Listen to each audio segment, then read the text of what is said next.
Barcelona, but he could be anyone, anywhere. What is about to happen to him occurs daily in offices and homes all over the world.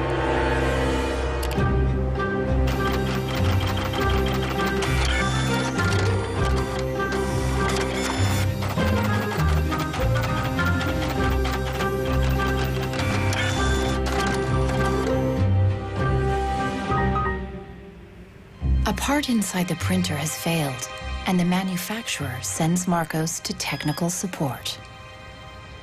El meu tècnic fa un diagnòstic previ, pero aquest diagnòstic ja són 15 euros més IVA. Seguramente será difícil encontrar las piezas para poder repararla. Realment, reparar-la no li surt molt a compte. Que reparar-la parlem d'uns 110, 120 euros. Tienes impresoras desde 39 euros. Jo t'aconsellaria que miressis impressores noves. Així que, sens dubte, jo em compraria una nova, It's no coincidence that all three shopkeepers suggest buying a new printer.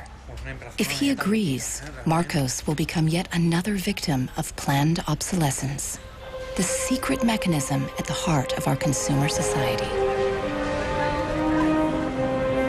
Our role in life seems to be just to consume things with credit, to borrow money to buy things we don't need.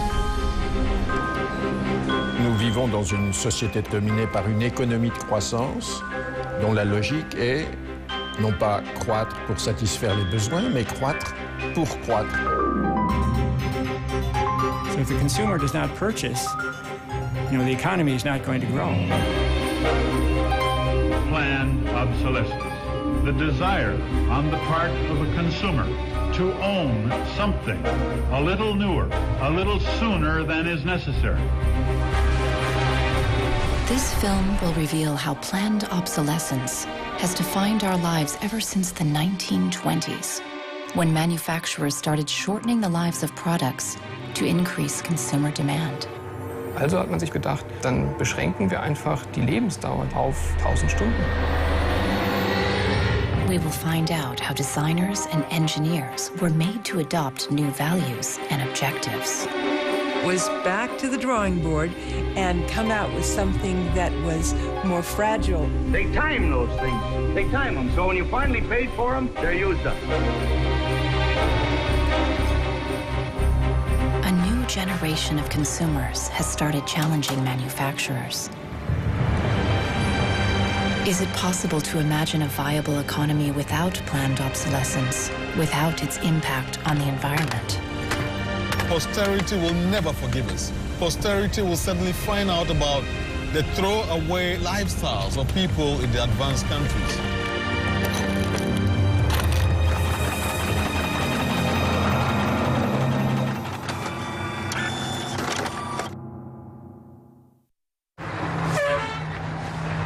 Welcome to Livermore, California, home of the longest burning light bulb in the world. My name's Lynn Owens, and I am chairman of the Lightbulb Committee. It was in 1972 when we discovered that the light bulb that was hanging in the fire station was a significant light bulb.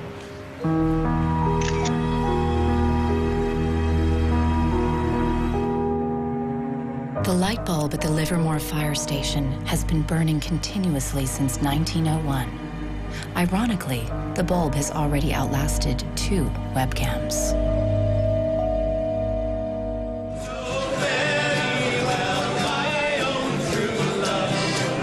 In 2001, when the bulb was 100 years old, the people of Livermore threw a big birthday party, American style. I think we were hoping if we would get 200 people, we'd be happy, and we ended up with 800 or 900 people showing up. One nation, under God, indivisible, with liberty and justice. Do you think that anybody would sing happy birthday to a light bulb? Well, we didn't think they would, but they did. Happy birthday, dear light bulb. Happy birthday to you.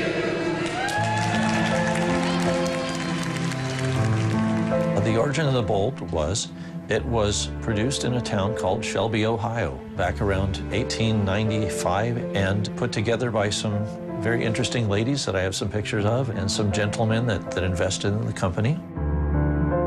The filament was invented by Adolphe Chaillet. He invented his filament to last.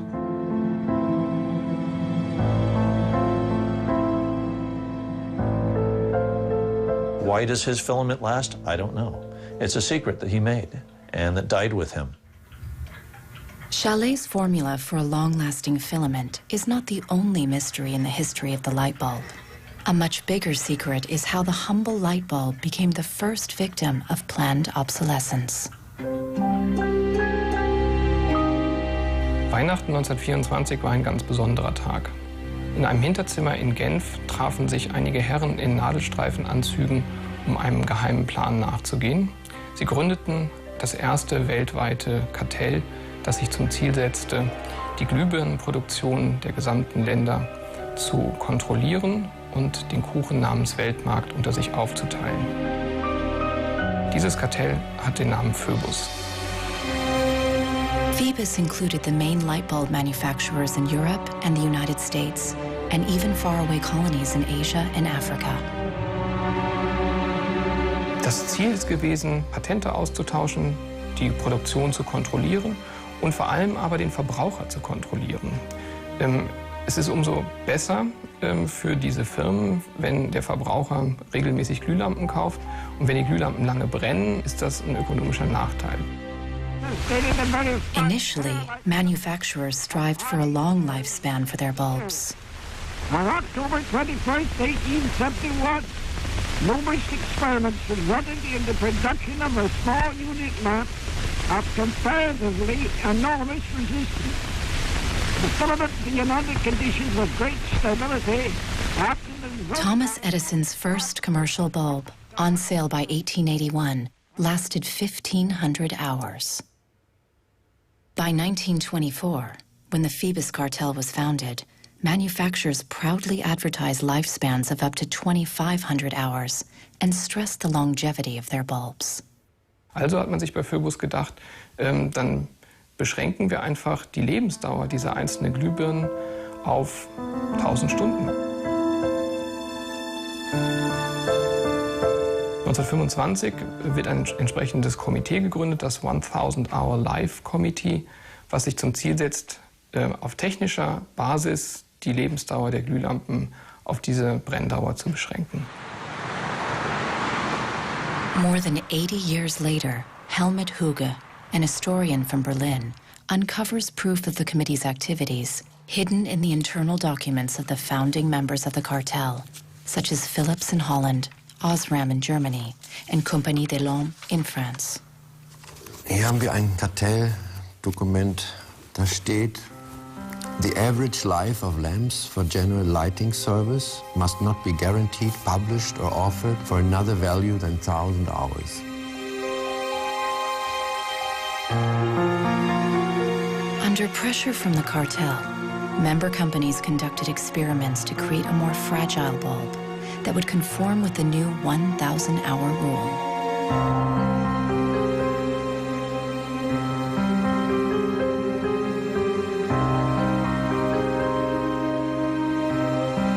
Bulb production was monitored rigorously to make sure cartel members complied. Eine Maßnahme bestand beispielsweise darin, einen Prüfstand zu errichten, in dem viele kleine Sockel zu finden sind, in die dann wiederum einzelne Exemplare aus verschiedenen Produktionsreihen eingeschraubt wurden. Und Firmen wie Osram haben dann genauestens protokolliert, wie lange diese Lampen brannten. Phoebus enforced its rules through an elaborate bureaucracy. Members were fined heavily if their monthly life reports were off the mark.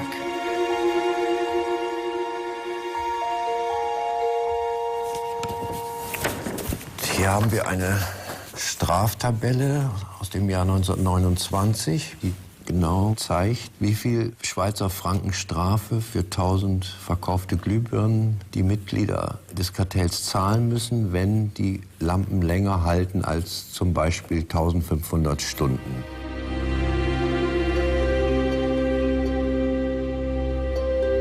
As planned obsolescence took effect, lifespans fell steadily.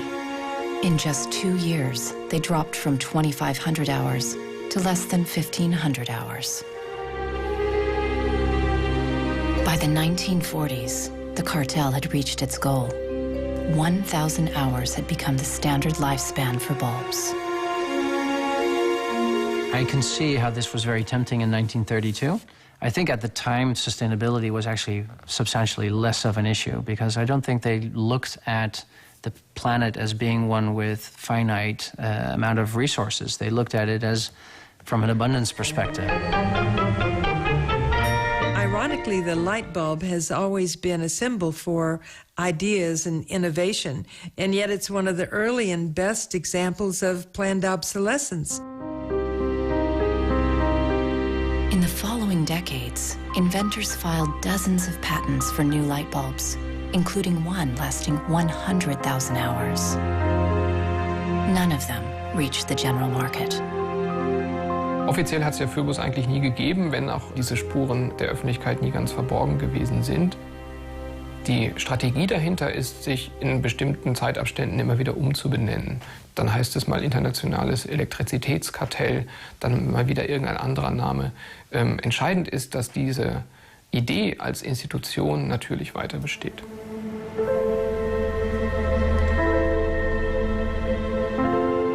In Barcelona, Marcos hasn't followed the advice of the shopkeepers to replace his printer. He's determined to repair it and has found somebody on the internet who has discovered what has actually happened to his printer. It's the dirty little secret of inkjet printers. I tried to print a document and it said parts inside your printer require replacement, so I decided to do a little servicing of my own. Hello, Marcos. I got your message. Marcos has contacted the author of the video. How are you? I looked into it, and it turns out that there's a thing in the bottom of the printer called a waste ink reservoir.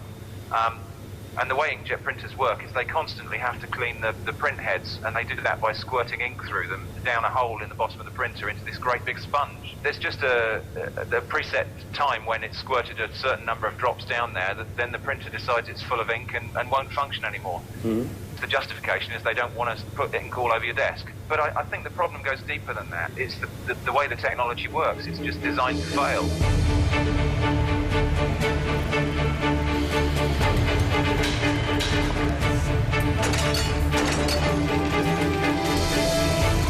Planned obsolescence emerged at the same time as mass production and the consumer society.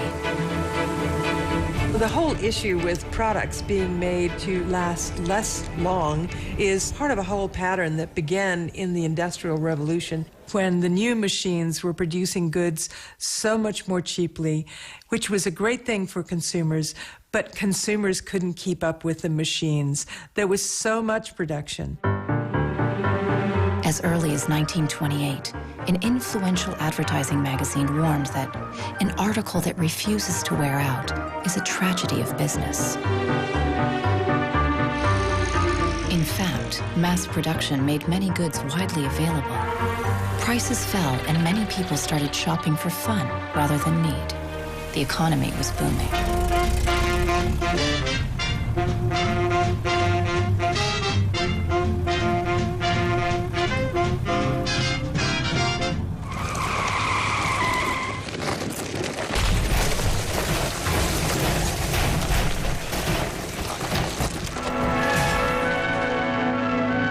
In 1929, the emerging consumer society came to a full stop when the Wall Street crash sent the U.S. into a deep economic recession. Unemployment reached staggering proportions. By 1933, 1/4 of our labor force was unemployed. People no longer queued for goods, but for work and for food. From New York came a radical proposal on how to kickstart the economy again. Bernard London, a prominent real estate broker, suggested ending the Depression by making planned obsolescence compulsory by law. It was the first time the concept was put into writing. Under Bernard London's proposal, all products would be given a lease of life with a set expiry date, after which they would be considered legally dead. Consumers would turn them over to a government agency where they would be destroyed. He was trying to achieve a balance between capital and labor where there would always be a market for new goods. So there would always be a need for labor and there would always be a reward for capital. Bernard London believed that with compulsory planned obsolescence, the wheels of industry would keep turning, people would keep consuming, and everyone would have a job.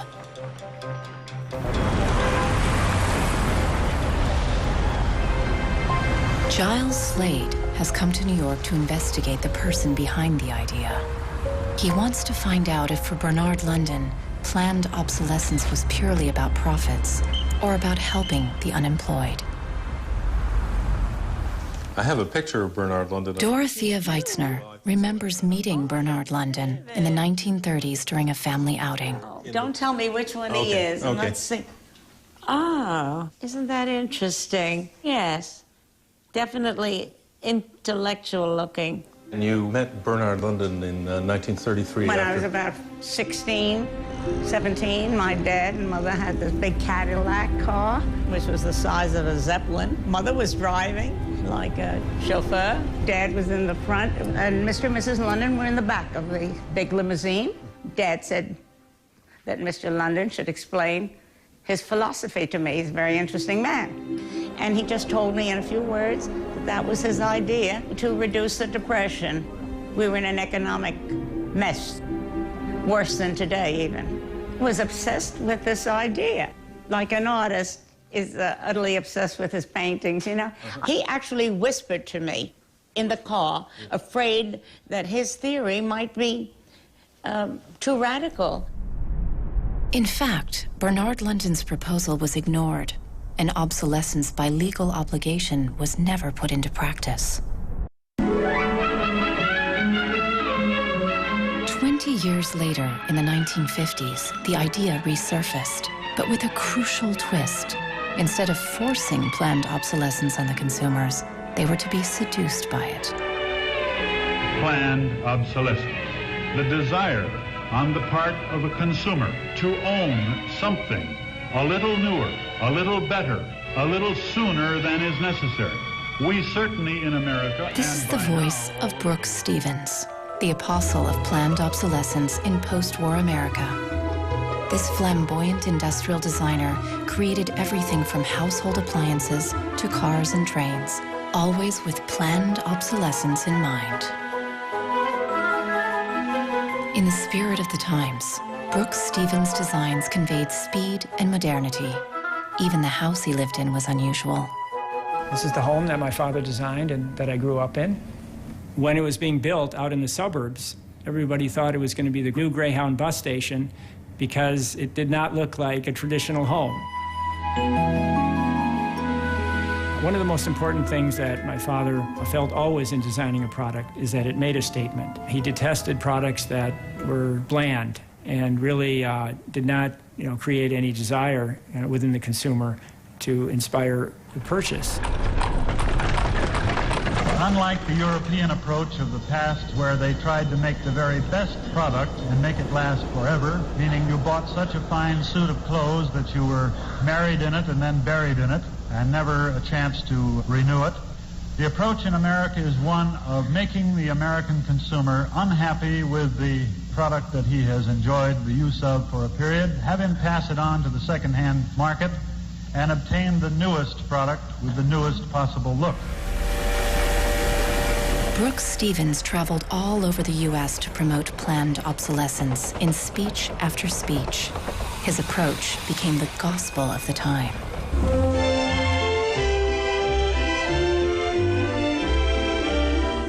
Women and men alike are increasingly interested in the look of things. They eagerly give their attention to what's new and beautiful and advanced. Design and marketing seduced consumers into always craving the latest model. My father never designed a product to intentionally fail or become obsolete for some functional reason in a short period of time. Planned obsolescence is absolutely at the consumer's discretion. No one is forcing the consumer to go into the store and purchase a product. They go in under their own free will. That's their choice.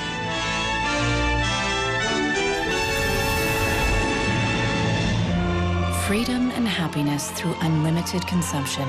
The American way of life in the 1950s became the foundation for the consumer society as we know it today.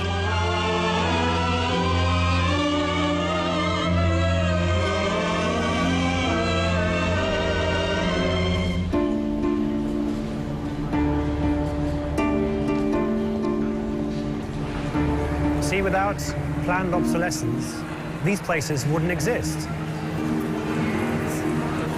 There wouldn't be any products, there wouldn't be any industry, there wouldn't be any designers, architects, there wouldn't be any salespeople, cleaners, there wouldn't be any security guards. All the jobs would go. So how often do you change your mobiles? 18 months. Once a year. Once a year. Once a year. These days, planned obsolescence is an integral part of the curriculum at design and engineering schools. Boris Knuth lectures on the concept of product life cycle, a modern euphemism for planned obsolescence. I went shopping for you. Got a couple of things. A pan,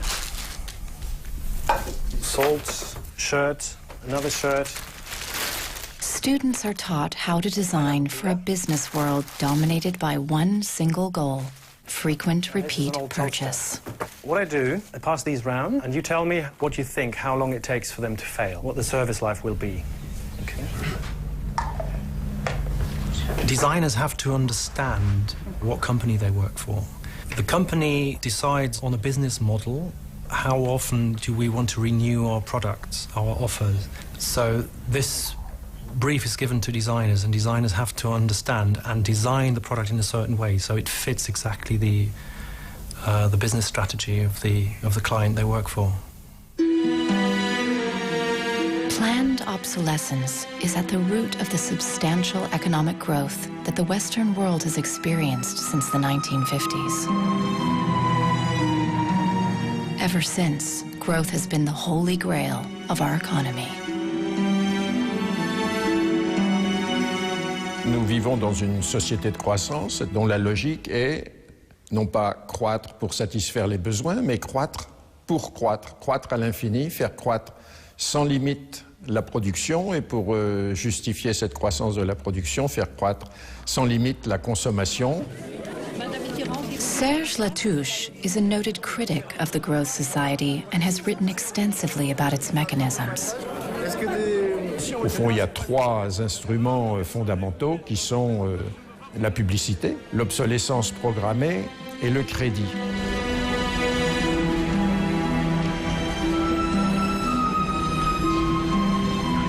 In the last generation or so, our role in life seems to be just to consume things with credit, to borrow money to buy things we don't need. That makes no real sense to me at all. Critics of the growth society point out that it's unsustainable in the long run because it's based on a flagrant contradiction. Celui qui croit qu'une croissance infinie est compatible avec une planète finie est soit un fou, soit un économiste. Le drame, c'est qu'au fond, nous sommes tous des économistes maintenant. Why is it that a new product is created every 3 minutes somewhere in the world? Is this necessary? I think a lot of people have realized that things need to change when they're being told by politicians to go shopping or to start consuming as the best way to restart the economy. On peut dire qu'avec la société de croissance, on est embarqué dans un bolide qui, désormais, manifestement, n'a plus de pilote, qui va à toute allure et dont on peut prévoir le destin, qui est soit de se fracasser contre un mur, soit de sombrer dans un précipice.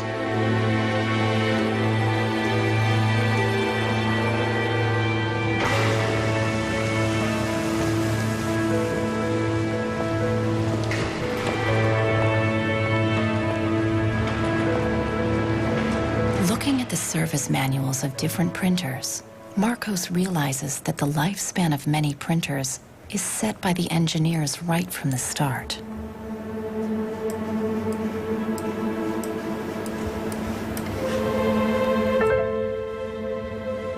They achieve this by placing a chip deep inside the printer.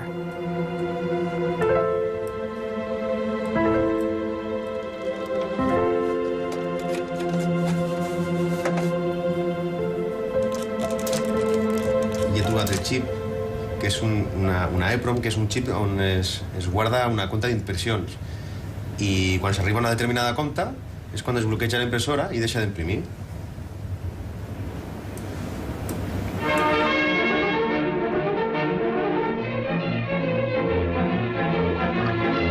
How do engineers feel about designing products to fail?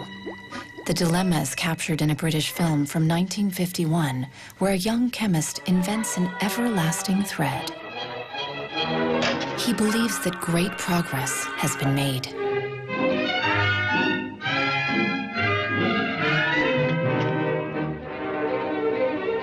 There he is! But not everyone is happy with his discovery, and soon he finds himself on the run, not only from the factory owners, but also from the workers, all fearing for their jobs. Well, that's really interesting, and it reminds me of something that actually happened in the textile industry. In 1940, the chemical giant DuPont announced the arrival of a revolutionary synthetic fiber, nylon. Girls celebrated the new long-lasting stockings, but the joy was short-lived.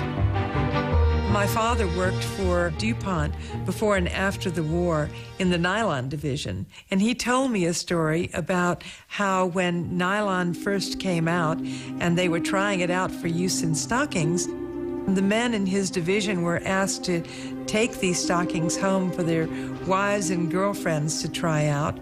My father brought them home to my mother, and she was delighted with the first products because they were so sturdy. The DuPont chemists had every reason to be proud of their achievement, as even men touted the strength of nylon stockings. The problem was they lasted too long. The women were very happy with the fact that they didn't get runners in them. Unfortunately, this meant that the companies producing the stockings were not going to sell very many.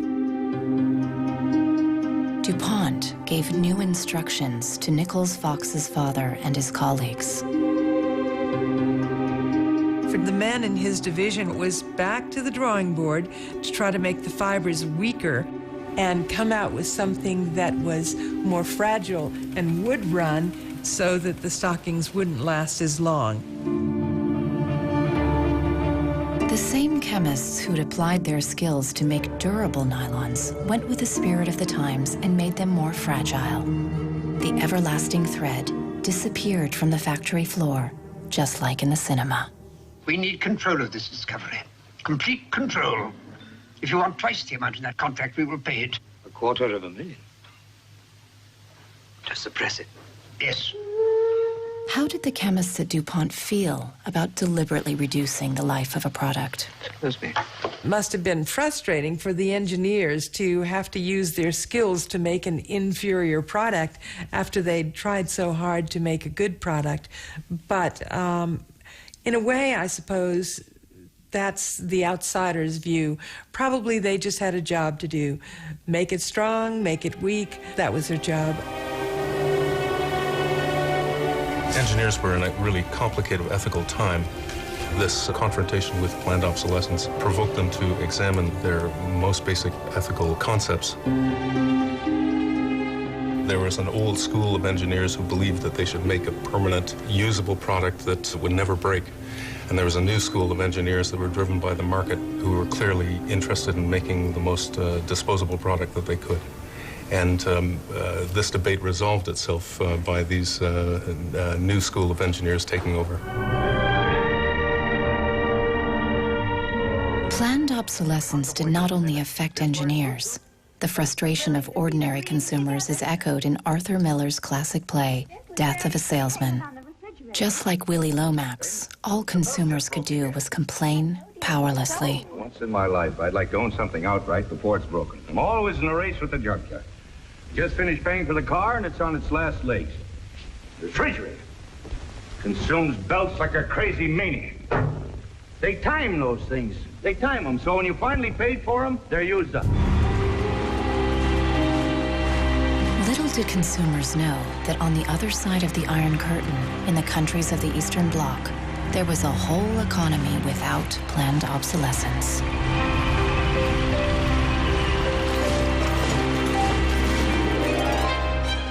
The communist economy was not ruled by the free market, but centrally planned by the state.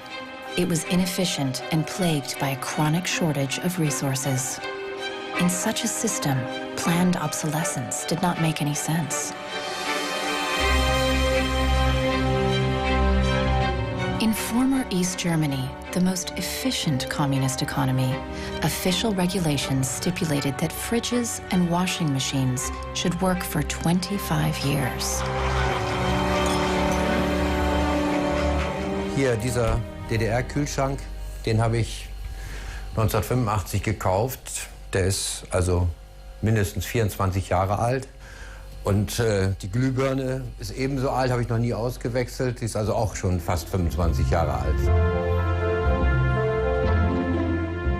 In 1981, a lighting factory in East Berlin launched a long-life bulb.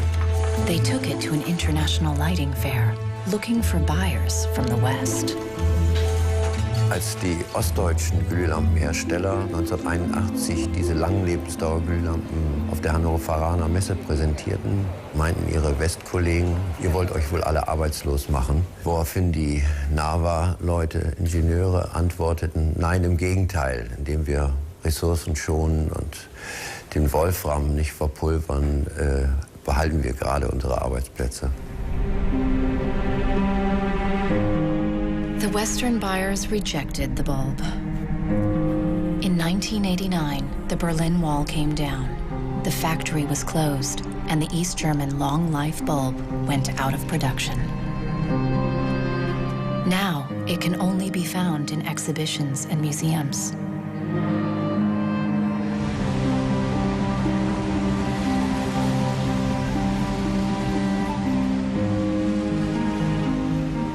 Years after the fall of the Berlin Wall, consumerism is as rampant in the East as it is in the West.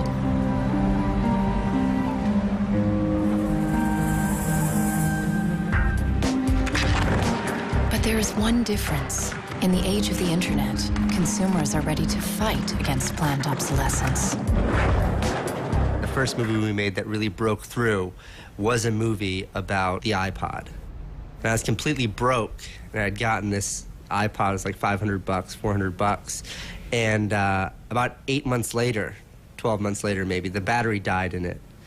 And I called Apple to ask them to replace the battery. And their policy at the time was to tell their customers to buy a new iPod. You might as well go get a new one. Apple doesn't offer? No. Apple doesn't offer a new battery for the iPod? No. It wasn't that the battery died that was annoying, because in my Nokia cell phone, the battery dies, you buy a new battery. Even in my Apple laptop, when the battery would die, you replace the battery. But in the iPod, this expensive piece of hardware, when the battery died, you had to replace the entire unit. So it was my brother's idea to make a movie about just that. We went around with a stencil, spray painting on every iPod advertisement we saw in town. iPod's unreplaceable battery lasts only 18 months. We put the video on our own little site, iPodsDirtySecret.com. In the first month, 6 weeks, it was at 5-6 million views. And the site went absolutely bananas. A lawyer in San Francisco, Elizabeth Pritzker, heard about the video and together with her associates decided to sue Apple over the lifespan of the iPod battery.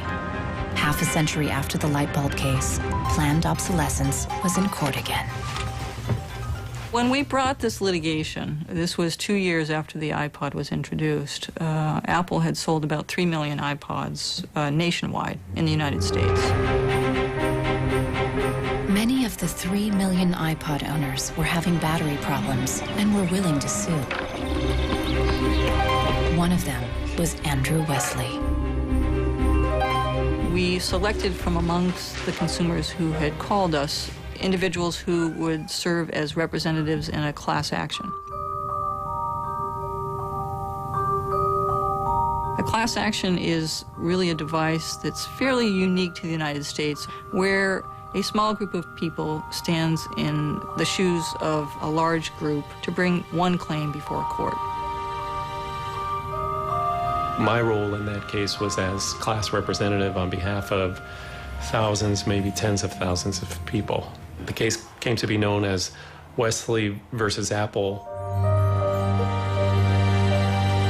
When my friends and family learned that this was a major case, they thought I was, becoming a radical. Here I am going to sue. I was the next Aaron Brockovich. In December 2003, Elizabeth Pritzker filed the case at the San Mateo County Court, just a few blocks from the Apple headquarters. We asked Apple for a number of technical documents regarding the battery life in the iPod, and we received a lot of technical data about the battery design, about the testing of the battery, and learned through that discovery that the type of the lithium battery that was contained within this iPod was designed, by design, to really only have a short period of life. I do think that Apple's development of the iPod was intended to be one of planned obsolescence. After a tense few months, both parties hammered out a settlement. Apple set up a replacement service for the batteries and extended the warranty to 2 years. The claimants were offered compensation. One thing that really bothers me personally is that Apple really promotes itself as a young, hip, forward-thinking company, and for a company like that not to have a good environmental policy that allows consumers to return products for proper recycling and disposal really is really counterintuitive and counter to their message.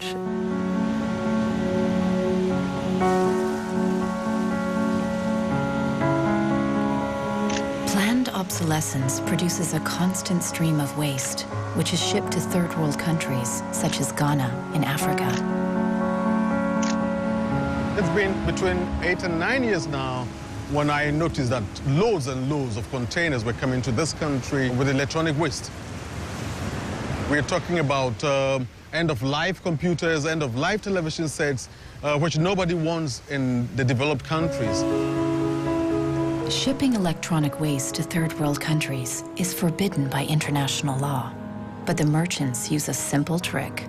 They declare the waste as second-hand goods.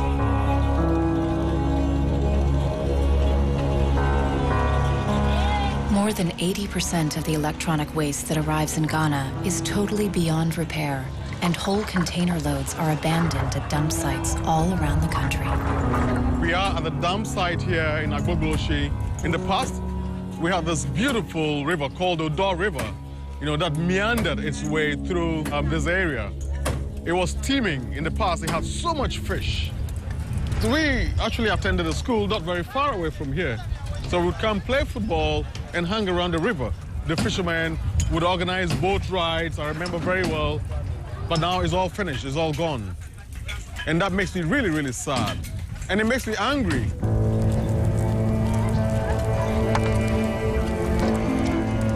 These days, there are no school kids playing here after class. Instead, youngsters from poor families come here looking for scrap metal. They burn the plastic-covered cables from the discarded computers to salvage the metal inside.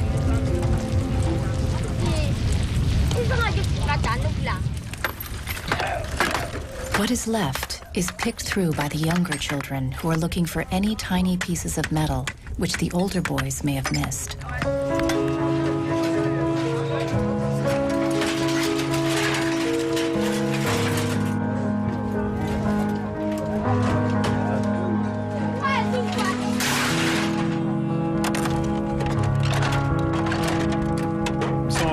The shipments have said that, well, we're trying to bridge the digital divide between Europe, America, and then the rest of Africa and Ghana, of course. But the reality is that these computers that are sent here simply do not work.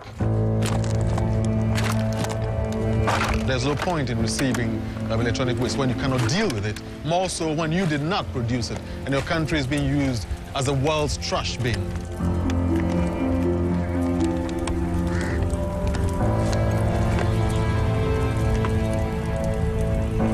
The trash that for so long in the industrial age has been hidden from view is now coming into our lives, and we can actually no longer easily avoid it. The waste economy is reaching its last legs because they don't physically have anywhere else to put the waste. I think in the course of time, we've come to realize that the planet that we're living on cannot sustain that forever. There's a limit to natural resources, and there's a limit to energy resources that we have. Posterity will never forgive us. Posterity will certainly find out about the throwaway attitudes, the throwaway lifestyles of people in the advanced countries. People all over the world have started acting against planned obsolescence. Mike Anane is fighting against it from the receiving end. He has started by collecting information. This is where I keep the e-waste that have asset tags or property tags. This says Amu Center, Northwest Zeeland. It's from Denmark. This is from Germany, sent here simply to be dumped. Westminster College. Apple should know better. It's a company that claims to be so green. There's a lot of Apple products that are being dumped here. I have a database that contain the asset tags, the contact addresses, telephone numbers of the companies that owned the electronic waste that have been dumped in Ghana. Mike Anane plans to turn this information into evidence for a court case.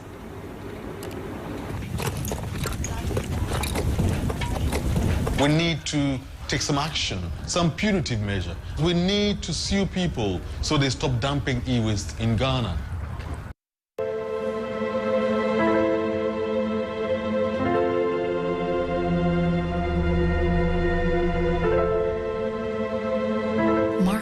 Is on the internet again, looking for a way to extend the life of his printer.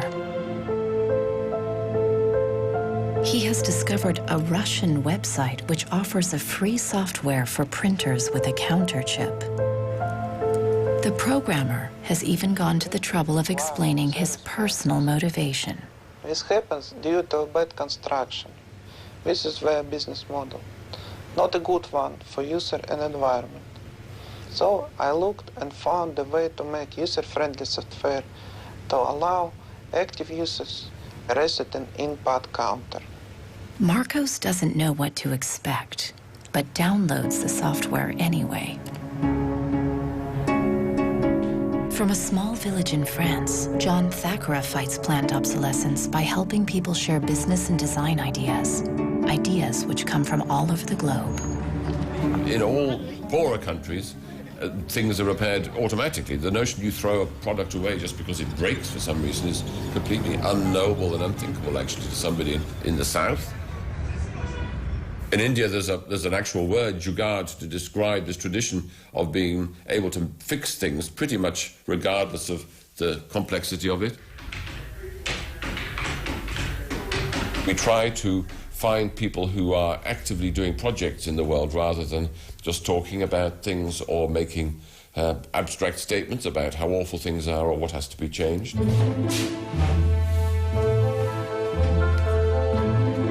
One of these people is Warner Phillips, descendant of the dynasty of Lightbulb manufacturers.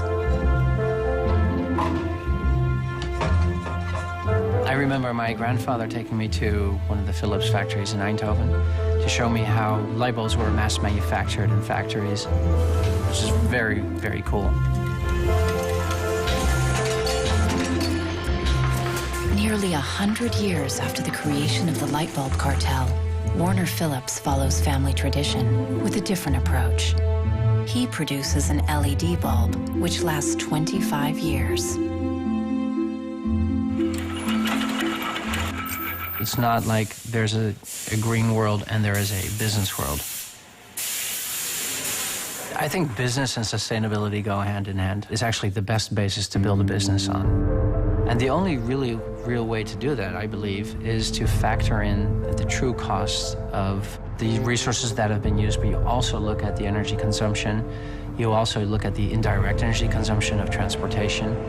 Si on faisait vraiment payer aux transporteurs le coût réel du transport, sans parler du fait que le pétrole est une ressource non renouvelable et pour lequel on n'a pas vraiment de substitut, je dirais que le prix du transport devrait être multiplié par 20 ou 30.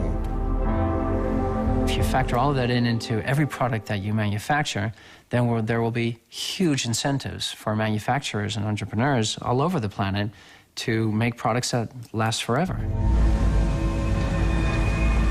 Fighting against planned obsolescence can also be achieved by rethinking the engineering and production of consumer goods. A new concept called cradle to cradle claims that if factories worked like nature, planned obsolescence itself would become obsolete. Wenn man über Umweltschutz redet, meint man bei uns immer sparen, verzichten, vermeiden, reduzieren, Nullabfall, weniger schädlich. Wenn man sich die Natur aber im Frühling anschaut, ein Kirschbaum, kein Sparen, kein Verzichten, kein Vermeiden. Nature produces abundantly, but fallen blossoms, dead leaves, and other discarded materials are not waste. They become nutrients for other organisms. A cycle. Die Natur kennt keine Abfälle, sondern sie kennt nur Nährstoffe. Braungart believes that industry can imitate this virtuous cycle of nature. He proved that this is possible when he redesigned the production process of a Swiss textile company. Wenn man zum Beispiel so einen Stoff hat dazu, ein Sofa damit bezieht oder einen Stuhl, dann sind die Zuschnitte, was man abschneidet, so giftig, dass es als Sondermüll entsorgt werden muss. Braungart found that hundreds of highly toxic dyes and chemicals were routinely used at the factory. For the production of the new fabrics, Braungart and his team reduced the list to 36 substances, all biodegradable.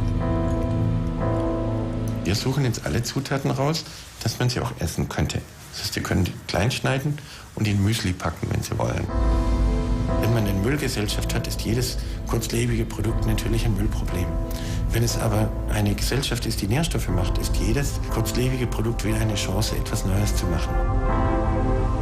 For the more radical critics of planned obsolescence, reforming production is not enough. They want us to rethink our entire economic system and our values. C'est une vraie révolution. C'est d'abord une révolution culturelle, parce que c'est un changement de paradigme, c'est un changement de mentalité. This revolution is called degrowth. Serge Latouche travels from conference to conference explaining how to get out of the growth society altogether.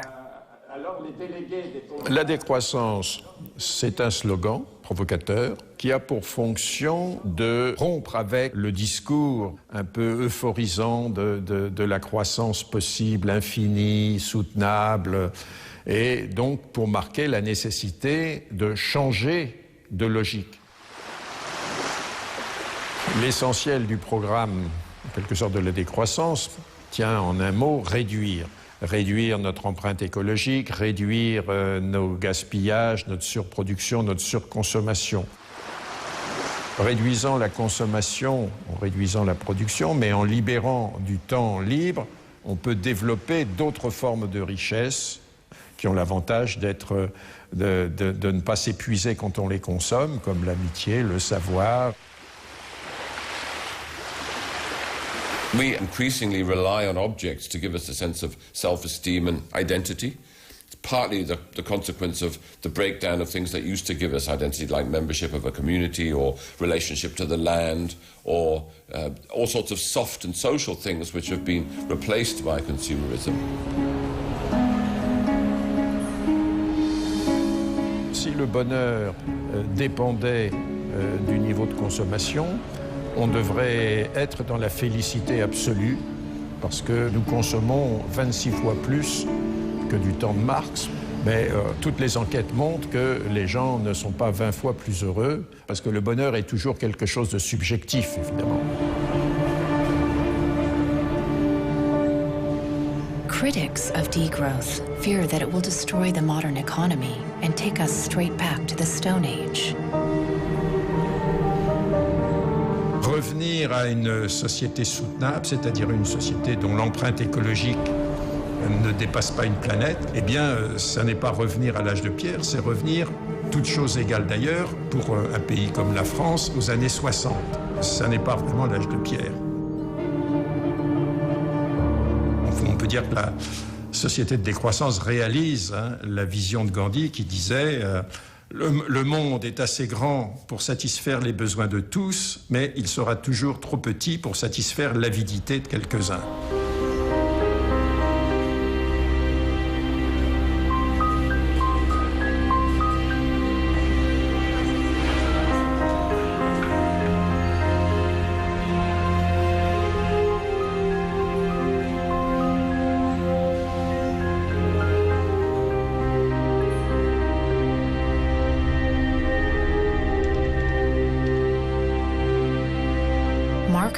Is installing the Russian freeware on his computer.